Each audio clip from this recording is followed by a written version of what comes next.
లోకం మాధవి గారు మాట్లాడింది మినిస్ట్రీ గనక ఇస్తే ఐటీ హబ్ డెవలప్మెంట్ కోసం 150 ఎకరాలు నా సొంత ల్యాండ్ ఇస్తానని చెప్పేసి ఆవిడ స్టేట్మెంట్ ఇచ్చారు. ఇదే స్టేట్మెంట్ వైసీపీ టైంలో గుడివాడ అమర్నాథ్ కలిసి కూడా ఆవిడ చెప్తే నేను తీసుకొస్తాను సార్ డెవలప్మెంట్ లక్ష్మణరావు గారు ఆవిడ మాట్లాడి మీరు మాట్లాడేటప్పుడు నేను సైలెంట్ గా ఉన్నా అంటే రెస్పెక్ట్ ఇచ్చా తీసుకోవడం నేర్చుకోండి.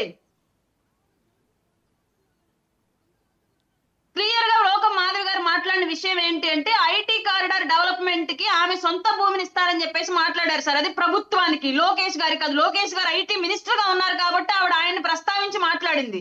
ఇది కూడా మనం చెవుల్లో వైసీపీ సీసం పోసుకొని తప్పుడుగా విని ప్రజలకు కూడా తప్పుగా చూపిద్దామంటే కుదరదు.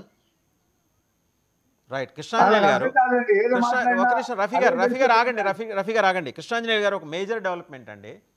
రాష్ట్ర ప్రభుత్వం కొత్తగా ఏర్పాటు చేయబోయే జిల్లాల్లో 9 జిల్లాలు అచ్చంగా